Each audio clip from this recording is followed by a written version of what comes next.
అందరికీ నమస్తే అండి. Welcome back to our channel. ఇవాల్టి వీడియోలో మాఘపు ఆదివారం నోముని ఏ విధంగా నోచుకోవాలి, ఎవరెవరు ఈ నోముని నోస్తారు, ఒకవేళ నోము ఆనవాయితీ లేనివారు మామూలుగా మాఘపు ఆదివారం పూజ అంటే ఏ విధంగా చేసుకోవాలి, ఎటువంటి నియమాలను ఈరోజు పాటించాలి, నోము చేసుకునేవారైతే కనుక ఎన్నేళ్ల పాటు ఈ నోము ఉంటుంది, ప్రతి సంవత్సరం కూడా ఒక్కొక్క విధంగా ఒక తాంబూలం ఉంటుంది, అవన్నీ పూర్తి వివరాలతో ఈ వీడియోని షేర్ చేస్తున్నాను.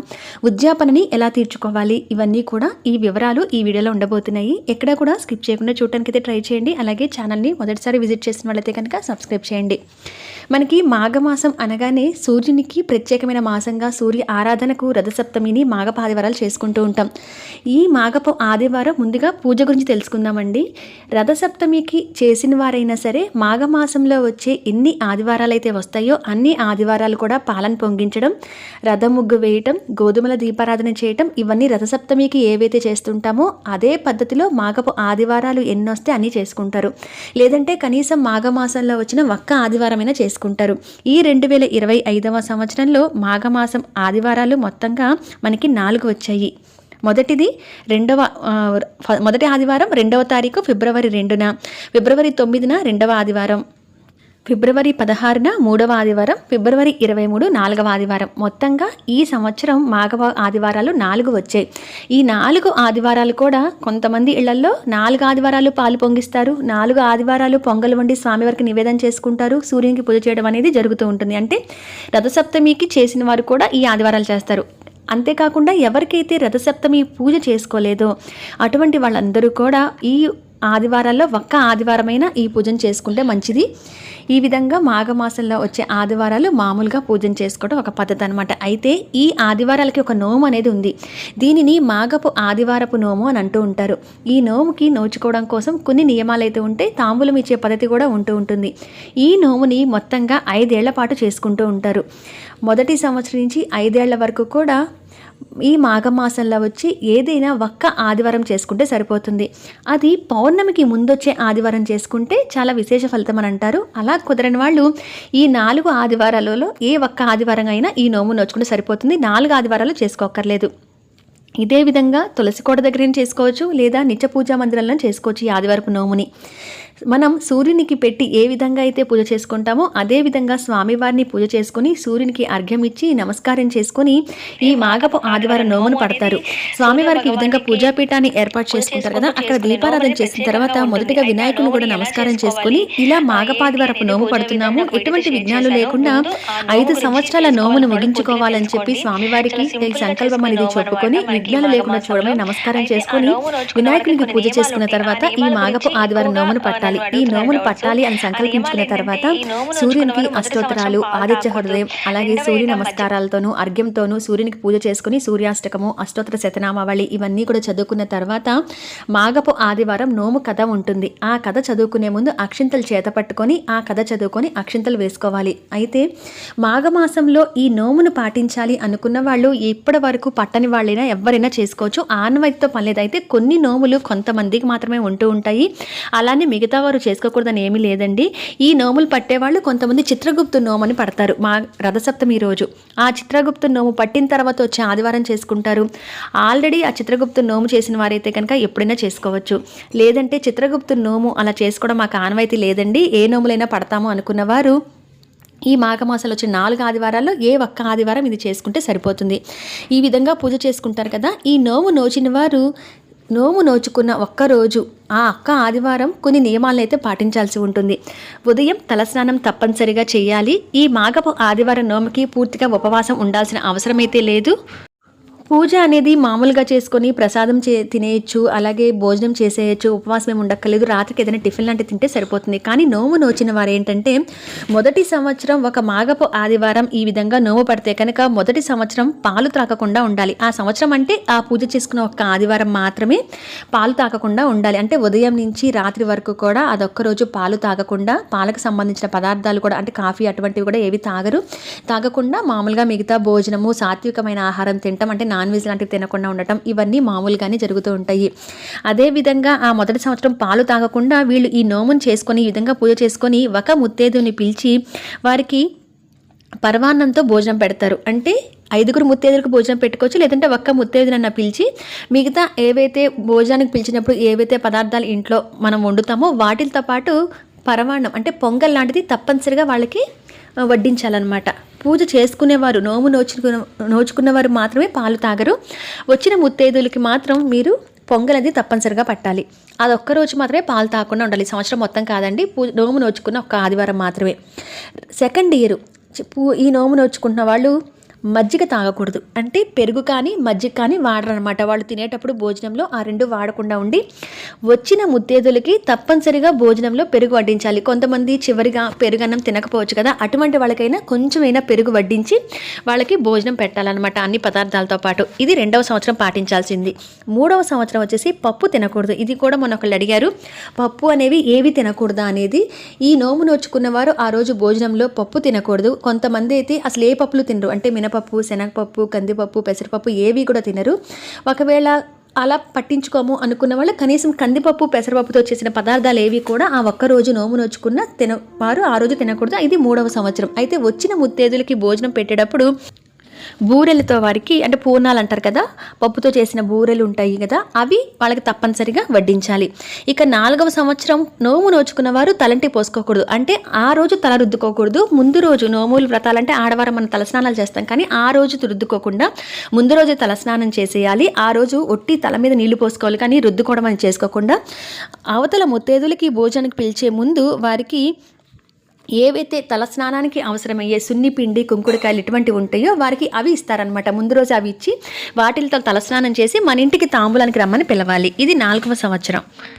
5వ సంవత్సరం వచ్చేసి నోము నోచుకున్న వాళ్ళకి సహజంగా కొంతమందికి భోజనం అయిన తర్వాత తాంబూలం వేసుకునే అలవాటు ఉంటుంది. కాబట్టి అటువంటి అలవాటు ఉన్న వాళ్ళైనా సరే తాంబూలం అనేది వేసుకోకూడదు. 5వ సంవత్సరం 5th ఇయర్న వచ్చిన ముత్తైదువులకి భోజనం వడ్డించిన తర్వాత తప్పనిసరిగా వాళ్ళకి ఆకు, వక్క, సున్నము వేసి తాంబూలం అనేది తప్పనిసరిగా వేసుకోమని ఇవ్వాలి. ఈ నియమాలు మాత్రమే మాఘపు ఆదివారం నోములో ఉంటాయి. ఈ విధంగా ఒక్కొక్క సంవత్సరం ఒక్కొక్కటి. మొదటి సంవత్సరం నోము నోచుకున్న వాళ్ళు పాలు తాకుండా ఉండాలి. 2వ సంవత్సరం వచ్చేసి వాళ్ళకి పెరుగు కానీ మజ్జిగ కానీ తినకూడదు. 3వ సంవత్సరం వచ్చేసి పప్పుకు సంబంధించిన పదార్థాలు తినకూడదు, అదొక్క రోజు. 4వ సంవత్సరం వచ్చేసి తలస్నానం చేయకూడదు, అంటే రుద్దుకోకూడదు తల ఆ రోజు. 5వ సంవత్సరం వచ్చేసి తాంబూలం వేసుకోకూడదు. ఇలా మీరు ఏవైతే వేసుకోరో వచ్చిన ముత్తైదులకి అవి ఇవ్వాలన్నమాట. అలాగా ఈ మాఘపు ఆదివారం నోము అనేది ఉంటుంది. ఈ విధంగా 5 ఏళ్ళు చేసుకున్న తర్వాత మాఘపు ఆదివారం నోము అనేది అంతటితో ముగుస్తుందండి. అయితే 5వ సంవత్సరం ఏదైతే ఉందో ఆ రోజున 5గురు ముత్తైదుని పిలిచి వాళ్ళకి శక్తి ఉంటే చీర, లేదంటే కనుక జాకెట్ ముక్క, ఉగ్గు గిన్నెలని అమ్ముతారు కదా, ఆ ఉగ్గు గిన్నెలు, అలాగే వాళ్ళకి పసుపు, కుంకుమ, పూలు, గాజులు, పండు, తాంబూలం ఇచ్చి శక్తి ఉంటే భోజనం పెట్టడం, లేదంటే తాంబూలం ఇచ్చుకొని మాఘపు ఆదివారం నోముని ఈ విధంగా పట్టుకోవచ్చు. అయితే ఆ రోజున ఒక పంచ చాపం, అంటే ఉత్తరయం అంటాం కదా, ఒక పంచ ఉత్తరయం కొని ఎవరికైనా బ్రాహ్మణుడికి దానం ఇస్తే అది స్వామివారికి సమర్పించినంత పుణ్య ఫలితం వస్తుంది. కాబట్టి ఆ రోజున ఆ విధంగా అయితే చేస్తారు. లేదంటే ఇలా ఆడవారికి తాంబూలం ఇచ్చి శక్తి ఉంటే భోజనం, లేదా తాంబూలంతో సరిపెట్టచ్చు. ఇది మాఘపు ఆదివారం నోము నియమాలన్నమాట. ఇవి ఎవరైనా పెట్టచ్చండి. ఈ నోము సంతానం కోసం, సౌభాగ్యం కోసం చేసుకునేది. స్వామివారికి సంకల్పం చెప్పుకొని ఈ నోము నోచుకోవడం వల్ల పిల్లలకి ఆయుష్ కలుగుతుందని, సంతానం లేని వారికి అయితే సంతానం కలుగుతుంది, అలా కలకాలం సౌభాగ్యం ఉంటుందని నమ్ముతాం. కనుక మాఘపు ఆదివారం నోము జీవితంలో ఒక్కసారి ఈ విధంగా 5 ఏళ్ల పాటు చేసుకుంటే సరిపోతుంది. ఈ కథ ఇక్కడ నేను చదివి వినిపిస్తున్నానండి. ఈ కథను ప్రత్యేకంగా విని లేదా చదివి కానీ అక్షింతలు వేసుకోవాలి. ఒక గ్రామంలో లక్ష్మీదేవమ్మ అన్న ఒక భాగ్యశాలిని ఉన్నది. ఆమెకు 10 మంది కుమారులు. ఒక సంవత్సరమున మాఘపూర్ణిమకు ముందర రథసప్తమి నాడు ఆమె అభ్యంగ స్నానం ఆచరించి అక్షింతలు చేత పట్టుకొని కుమారులను పిలిచి, నాయనలారా, మాఘపు ఆదివారం కథ చెప్పేదను, మీరు వినవలనంది. కానీ వారికప్పుడే రాజుగారి సభకు వెళ్లవలసిన కాలము మించిపోవచ్చున్నదని చెప్పి వారు వెళ్ళిపోయిరి. అప్పటికే సభ ప్రారంభమై చాలా సేపు అయ్యెను. రాజు బ్రాహ్మణ బాలురను విడిగా మన్నించెను. వారి కట్టి విడిమన్నన జరుగుటచే వారు తమ తల్లి చెప్పబోయిన కథ వినుకుండుట చేతనే అట్టి విడిమన్నన జరిగినని చింతించి ఇంటికి వెళ్ళరి. లక్ష్మీదేవమ్మ మనుషులను పిలిచి కథ వినుడని కోరెను. వారు తమకు బడివేళ అయినదని చెప్పి వెళ్ళిపోయిరి. బడి పంతులు ఆలస్యముగా వచ్చితిరని వారిని కొట్టెను. అప్పుడు వారు కథ వినకుండా వచ్చినందుకు అట్టి కష్టము వచ్చినని ఏడ్చుచూ ఇంటికి పోయిరి. ఆ తర్వాత ఆమె నీళ్లాడు రేవు దగ్గరికి వెళ్ళి అక్కడున్న స్త్రీలను చూచి, అమ్మలారా, మాఘపు ఆదివారం కథ చెప్పెదను, వినుడని పలికెను. కానీ వారు నీళ్లు తీసుకొని పోవాలని చెప్పి కడవలను నెత్తిన పెట్టుకుని వెళ్ళుచుండగా నడిత్రోవలో ఆ కడవలు బ్రద్దలైపోయెను. అప్పుడు వారు, అయ్యో, మనము మాఘపు ఆదివారం కథ వినకుండట వలనే ఇటు నష్టము వచ్చినదని విచారించుచు ఇండ్లకు పోయిరి.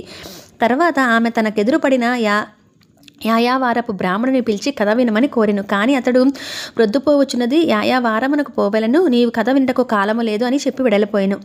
అతడానికేమీ దొరకలేదని పశ్చాత్తాపడ్ను. ఆ తర్వాత ఆమె కుమ్మరిని మేదరిని కథ వినుడని అడిగెను. వారికి పని ఉన్నదని చెప్పి కథ వినలేదు. అప్పుడు వారికి వారి వారి పనుల్లో కష్టనష్టములు వచ్చెను. వారు ఆ కష్టములకు కారణము లక్ష్మీదేవమ్మ చెప్పబోయిన మాగపు ఆదివారము కథను వినకపోవటే అనుకొని విచారించిరి. అప్పుడు ఆమె ఊరు వెలుపలకు వెళ్ళి అక్కడ ఉప్పరి గుడిసెలలో ఉన్న ఉప్పరి సోదమ్మని చూచి కథ వినమని కోరేను.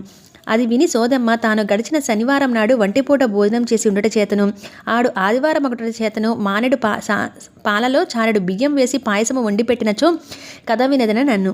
ఆమె కోరిన ప్రకారము లక్ష్మీదేవమ్మ పాయసము వండిపెట్టెను. సోదమ్మ గర్భిణి ఒకట చేత ఆ పాయసం తిని సొమ్మసిల్లిపోయిను. ఆమె గర్భమంతలి పిల్ల లక్ష్మీదేవమ్మతో మాయమ్మ కడుపు మీద అక్షింతలు వేసి కథ చెప్పిన ఎడల నేను కథ వినేదను అనెను. ఆమె అట్లే చేసి కథ చెప్పుకొనెను. అంతలో సోదమ్మ లేచి కథ చెప్పమని అడిగెను. లక్ష్మీదేవమ్మ ఆమెతో, అమ్మ, నీ కడుపులోని బిడ్డ కథ వినది. నీకు మగపిల్లవాడు పుట్టినను ఆడపిల్ల పుట్టినను నాకు కబురంపమని చెప్పి తన ఇంటికి వెళ్ళిపోయిను. కొంతకాలమునకు ఉప్పరి సోదమ్మ ఆడపిల్లని కనెను. వెంటనే ఆమె ఆ వార్తను లక్ష్మీదేవమ్మకు తెలియచేసెను. అంతటి లక్ష్మీదేవమ్మ అక్కడికి వెళ్ళి ఆ శిశువును తీసుకుని పోయి అడవిలో రావి చెట్టుతో కోకకు ఉయ్యాల వేసి బిడ్డనందు నిద్రపుచ్చినది. ఈ బిడ్డ ఇంచుక ఏడవకుండా పాడండి పాటలు పక్షివరులారా, ఊపండి ఊయల వృక్షమురాజులారా, నీడనొసుగునడు నేలమేఘములారా, కన్న తల్లికి నేడు గట్టి పని ఉంది, పెంచిన తల్లియు పురమేగుతుంది అని పాడి తన ఇంటికి వెళ్ళిపోయెను. వృక్షములు ఊయల నూపుచుండగా, పక్షులు కిలకిలమని పాటలు పాడుచుండగా ఆ బిడ్డ సుఖముగానున్నది. అంతవకానొక రాజు ఆ మార్గమున వెడలుచు చక్కని చుక్కవలే విచ్చిన మొగ్గవలే అందాల నిగ్గువలే ఉన్న ఆ కన్యను చూచి ఆశ్చర్యపోయి ఆమెను సవారి మీద నెక్కించుకుని తన గ్రామమునకు పోవచుండెను. ఆ బిడ్డ పోయిన దారిలోనున్న చేలు కంకికి కుంచుడయ్యెను. పాడుపట్ట గ్రామములు పట్టణములయ్యెను. అది చూచి రాజును అతని పరివారంలో వారును ఆశ్చర్యపడి ఆ కన్య మహత్తును పొగిడిరి. పిమ్మట రాజు ఆమెను తన మొదటి భార్య వద్దకు పంపెను. అంతవరకు సంతానహీనముగానున్న పట్టపురాణి ఆమె రాగవలన పుత్రవతి అయ్యెను. ఆ కన్య రాగవలన పట్టణము మహాశోభాయమానముగా నొగటచే ప్రజలు ఆమెను రమాదేవి అని పిలవదొడిగిరి. పిమ్మట కొంతకాలంనకు రాజు రమాదేవిని పెండ్లాడెను. అందుచే రాణికి రమాదేవి మీద క్రోధాసూయలు కలిగెను. రమాదేవి చాలా అందగత్త. రాజు ఆమెను ఎక్కువగా ప్రేమించుండెను. రాణికది మిగుల కష్టముగా నుండుటచే రమాదేవికి నగలు లేకపోయినలా ఆమె అందము తగ్గునని ఎంచి ఒకనాడు తన నగలు రమాదేవి నగలు ఒకే భరణి యందుంచి దాచిచే సముద్రంలో పడవేయించినది. ఆ భరణినొక పెద్ద చేప మృంగెను. జాలరులు ఆ చేపను పట్టి అది చాలా పెద్దదొకటచే రాజునకు కానుకగా పంపిరి. రాజు ఆ చేపను పెద్ద భార్య ఇంటికి పంపి తాను ఆ రాత్రి భోజనము ఆమె ఇంటికి వస్తునని ఆ చేపను వండించి ఉంచమని కబురు పంపెను. కానీ పెద్ద భార్య ఆయన ఆటలు పాటలు రమాదేవి దగ్గరను, మావటి భోజనం మాత్రం నా ఇంటి దగ్గరన అని విసుక్కొని చేపను రమాదేవి ఇంటికి పంపివేసెను. రమాదేవి దానిని దాస్యే కోయించుచుండగా దాని కడుపులోంచి భరణె నుండి గల్లున నగలు రాలినవి. ఆ నగలన్నింటినీ తీసుకుని ఆమె చక్కగా అలంకరించుకుని రాజుకు కబురంపెను. రాజు వచ్చి రమాదేవి అలంకారములను చూచి ముగ్ధుడే ఆ సంగతి పెద్ద భార్యతో చెప్పుటకు ఆమె అంతఃపురమున కేగెను. రమాదేవి నగలు దొరికిన సంగతి ఆమెకు అంతకు పూర్వమే తెలియటచే ఆమె రమాదేవిని చంపవలనని పాయసంలో విషమును పెట్టి చంపుటకు సిద్ధపడుచుండగా అంతలో రాజు అక్కడికి వెళ్ళి అది విషపాయసమని తెలియక దాన్ని త్రాగి మరణించెను. రాణి సహగమనము చేయుటకు సిద్ధపడుచు ఆ సంగతి రమాదేవికి కబురంపినది. దేవి కూడా సహగమనము చేయుటకని బయలుదేరుచుండగా ఒక వృద్ధ బ్రాహ్మణుడు ఆమె ఇంటికి వచ్చి ఎక్కడికి వెళ్ళుచున్నావమ్మా అని ప్రశ్నించెను. భర్తతో సహగమనము చేయుటకు వెళ్ళుచున్నానని రమాదేవి బదులు చెప్పెను. అది విని అతడు, సౌభాగ్యవతి భవ, అంత పని జరగరాదు, నాకు కాళ్ళు కడుకుటకు నీళ్ళు ఇచ్చి నీవు కూడా కాళ్ళు కడుక్కోమన్ను. ఆమె అట్లే చేసెను. వెంటనే అతడు, నాకు దాహమునిచ్చి నీవు కూడా దాహము పుచ్చుకోమన్ను. అప్పుడే ఆమె మొగుడి శవం మొగసాలనున్నది, మగను కొరకు నేను మొత్తుకొనిచుంటిని, దాహం పుచ్చుకుంట ధర్మం కాదనను. అది విని వృద్ధ బ్రాహ్మణుడు, సౌభాగ్యవతి భవ, అంతగతి పట్టరాదు, నేను చెప్పినట్లు చేయమన్ను. ఆమె అట్లే చేసినది. అతడు తనకు తల ఎంటి నీళ్లు పోసి గంధము నిమ్మని అడిగి ఆమెను కూడా తల ఎంటుకోమని పసుపు రాసుకోమని ఆజ్ఞాపించను. అంతలోకి ఆమె భయపడి, స్వామి, మగడు పోయి ఏడ్చుచు కాళ్ళు కడుక్కొని కాళ్ళు దాచుకుంటుని, దాహం పుచ్చుకొని కడుపు దాచుకుంటుని, పసుపు రాసుకొని ముఖమెట్లు దాచగలని ప్రశ్నించినది. అందులోకి ఆ బ్రాహ్మణుడు, సౌభాగ్యవతి, నీకెందుకమ్మా అంత భయము, నేను చెప్పినట్లు చేయమనగా ఆమె అతనికి బొట్టు పెట్టి తాను కూడా బొట్టు పెట్టుకొని అతనికి భోజనం పెట్టి తను కూడా భోజనం చేసి అతనికి తాంబూలం ఇచ్చి తాను కూడా తాంబూలం సేవించింది. అంత నా వృద్ధ బ్రాహ్మణుడు విష్ణుమూర్తిగా మారి, అమ్మాయి, నీ భక్తికి మెచ్చితిని, నీవు తల్లి గర్భమును ఉన్నప్పుడే మాగపు ఆదివారం కథ విని పవిత్రురాలైతివి, నీకేమి కావాలనో కోరుకో ఇచ్చేదను అన్ను. ఆమె మిగుల సంతోషించి తనకు పతిభిక్ష పెట్టవలసిందిగా కోరింది. విష్ణుదేవుడు అటులే అని అక్షతలను ఇచ్చి ఆమె భర్త శవం మీద చల్లవలని చెప్పి అదృశ్యుడయ్యను. తర్వాత ఆమె అక్షింతలు పట్టుకుని తన భర్త శవం దగ్గరికి వెళ్ళి దానికి ముమ్మారు ప్రదక్షిణం చేసి అక్షింతలు చెల్లెను. వెంటనే రాజు నిద్ర నుండి లేచినట్లు లేచెను. అది చూచి అక్కడున్న వారు ఆశ్చర్యపడి, ఏమి నోము నోచిదవమ్మ అని అడిగిరి. అందులోకి ఆమె, నేను ఏ నోము నోచలేదు, ఏ వ్రతము చేయలేదు. మాఘ పూర్ణిమకు ముందు వచ్చి రథసప్తమి నాడు మాఘప ఆదివారము నోము పట్టిన లక్ష్మీదేవమ్మ అను నామె కథ చెప్పుడనగా ఆ కథ నేను వింటిని. ఈ ఘటనను కథ విన్న ఫలమే గాని చేసిన ఫలము కాదని రమాదేవి చెప్పినది. అక్కడ ఉన్న వారందరూ ఆహా, ఆ నోము కథ విన్నంత మాత్రమే ఇంతటి మహత్యము వచ్చినది, దానిని నోచినచో ఇంకెంతటి ఫలము వచ్చినో కదా అని అనుకొని మాఘపు ఆదివారము నోచుటకు మొదలుపెట్టి రాజు తన ఇద్దరి భార్యలతో కూడా నోము నోపించి సుఖముగా నుండెను. ఇదండి మాఘపు ఆదివారం నోము కథ. ఈ కథ విని కానీ చదివి కానీ అక్షింతలు వేసుకోవాలి ఇంట్లో అందరూ. అయితే మాఘపు ఆదివారం అనేది ఆదివారాలు కాకుండా రథసప్తమి రోజు కూడా చేసుకుని ఈ కథ విని లేదా చదవచ్చు అనమాట. ఇదండి మాఘపు ఆదివారం నోము కథ. నియమాలు, ప్రతి సంవత్సరం ఏ విధంగా చేసుకోవాలి, ఉద్యాపన ఎలా తీర్చుకోవాలి అనేది ఇన్ఫర్మేషన్ మీకు నచ్చుతుంది అనుకుంటున్నాను. నచ్చిన వాళ్ళు లైక్ చేయండి. మరొక మంచి ఇన్ఫర్మేటివ్ వీడియోతో మళ్ళీ కలుస్తాను. అంతవరకు సెలవు. నమస్కారం.